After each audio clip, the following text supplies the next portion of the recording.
What's up guys, Brad here. In this video, I'll be reviewing SVS's 3000 micro subwoofer and giving my final verdict on how I think it performs and why you'd want to consider it for your home theater.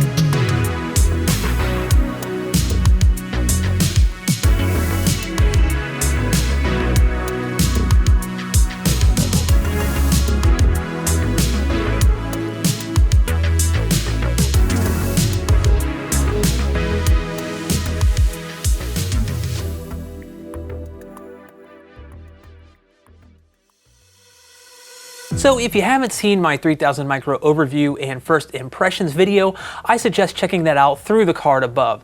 Now in that video, I go over the tech specs along with my general first impressions of its sound quality in the lead up to this full review video. Now I won't be diving into the tech specs again in this video, but I may talk about some stuff here and there. This review will be primarily focused on sound quality and performance with movies and games. If you're new to the channel and are into home theater and gaming like I am, consider hitting that subscribe button and ringing the bell icon so you don't miss out on any new uploads. Also, feel free to check out my links in the description as well, which include my current home theater setup and calibration tools that I think are worth considering. Also, a big thanks to SVS for lending me the 3000 micro to review, but to be clear, they didn't pay me anything or have any involvement in the production of this video review. They'll be seeing this video for the first time when it goes public for everyone. So something that I want to touch on that I didn't in the overview video is the side-firing woofers and positioning the 3000 micro in your space.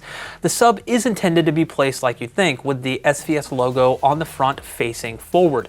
During my listening test and measurements, however, I also tried turning the sub 45 degrees just to see if there was a positive or negative effect on the sound quality. But sound quality was identical either way. I personally wouldn't consider turning the sub, as you'll end up with either the back of the sub facing out or right up against the wall. Not ideal either way, and it's probably best to stick with the standard positioning. So over the past couple of months, I've been really putting the 3000 micro through the ringer, throwing a ton of super demanding material at it to really see where its limitations are. And I've honestly been super impressed with its output, response, and impact considering its size and the fact that it uses only 8-inch woofers. Now to kick things off, let's talk about sound quality and performance in regards to movies. Now, I'd love to show you these clips and audio demos, but since I don't want to get hit with a copyright strike and potentially get sued by every major studio, unfortunately I can only talk about this stuff. And honestly, audio demos recorded with a microphone don't really give you the whole experience and should never be used to judge a subwoofer's quality. I started things off by queuing up Aquaman, Fantastic Beasts and Where to Find Them, and It Chapter 2. Now with Aquaman, which is extremely demanding of any subwoofer, I skipped right to Chapter 3, which is one of my favorite demo scenes from the movie. The 3000 micro was able to keep up with it for the most part, though it did lack the real low-end punch this scene demands. With that said, the overall response sounded smooth with no distortion or boominess to speak of, and there was still impact here and there when the scene called for it, but it couldn't hit those really low notes. Moving on, I popped in Fantastic Beasts and Where to Find Them and skipped to Chapter 11.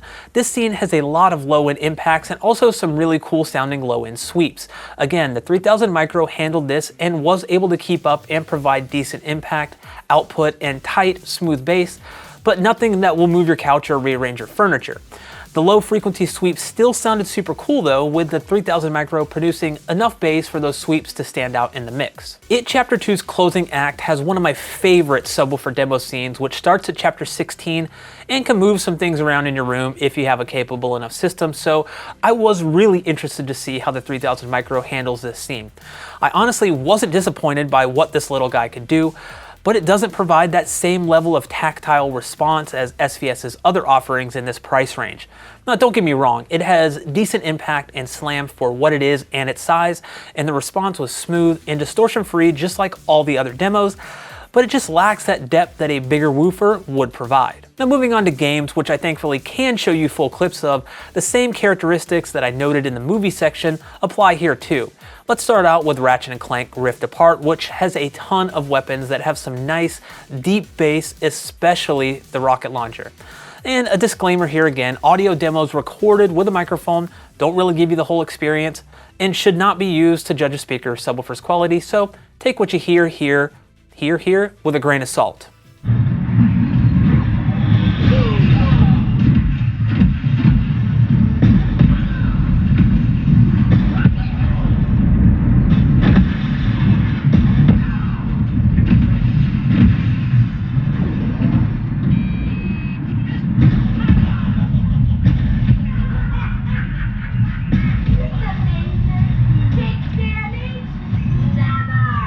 Now after that, I hopped into Doom Eternal, which is a pretty bass-heavy game with a rocking, genty soundtrack to go along with it.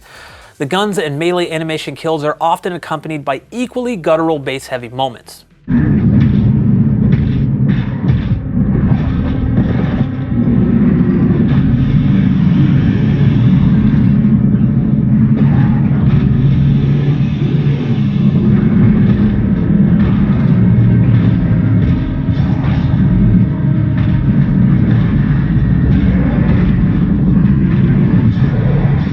Now, as I mentioned earlier, the sound quality and performance in games is the same as it is with movies. The 3000 Micro produces bass that is tight, smooth, and sounds effortless with no distortion, while also sounding bigger than what you'd expect a subwoofer of its size to be capable of. With that said, it just can't hit those extreme low notes, and because of that, it may leave you wanting a bit more out of your low end, or even thinking of adding a second one. Now, I did use the 3000 Micro for music here and there, and I do have to admit that it is a really musical subwoofer. Again, like I noted with movies and games, bass was smooth and tight, packed a pretty nice punch when it needed to, and I could never get the thing to distort even at extremely high SPL levels. It complemented the music nicely, and kick drums had that nice extra heft to them that they lacked without it, but just like I mentioned earlier, it wasn't able to hit those really low notes and provide bass that you can feel instead of hear. So what's my final verdict on the SVS 3000 Micro subwoofer? Well, for a subwoofer of this size, I was actually pretty impressed and even blown away in some instances by its output and smooth tight bass that was free of any distortion. While I haven't listened to other small or micro subwoofers before, it's still hard to believe the bass that comes out of the 3000 Micro. However, its strength is also its weakness. Because of the size and the use of 8-inch woofers, it just can't produce those couch-shaking low frequencies that a lot of content has in it today. It's also going to struggle to fill a larger room with bass, so you may want to consider looking at two of them if you have a really large room and are considering the 3000 Micro already. But that takeaway isn't necessarily a bad thing. I actually think it fills a pretty specific niche in my opinion. The 3000 Micro isn't meant for someone after the lowest subterranean response they can get out of a subwoofer. It's intended for those who want great bass without a larger cabinet size and one that can be easily hidden out of sight if it needs to be. I think it's also a great fit for those who live in an apartment or condo where something that shakes the walls or moves your furniture around will likely cause your neighbors to absolutely hate you and noise complaints to be filed against you.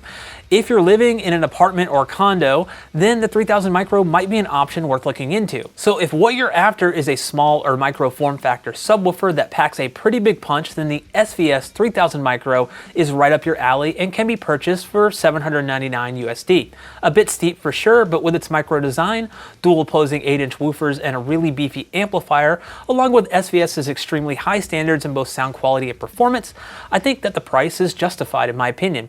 If cabinet size is not a factor though, and you're after a sealed subwoofer that extends lower than 23 Hz, then you may want to consider looking at SVS's other offerings in the $800 price range. If you enjoyed this video and found it helpful, please consider giving it a thumbs up as it really helps the video reach more people. If you have any questions about the SVS 3000 Micro, please leave me a comment and I'll try to get to it if I can. Thanks for watching, and I'll catch you in the next one.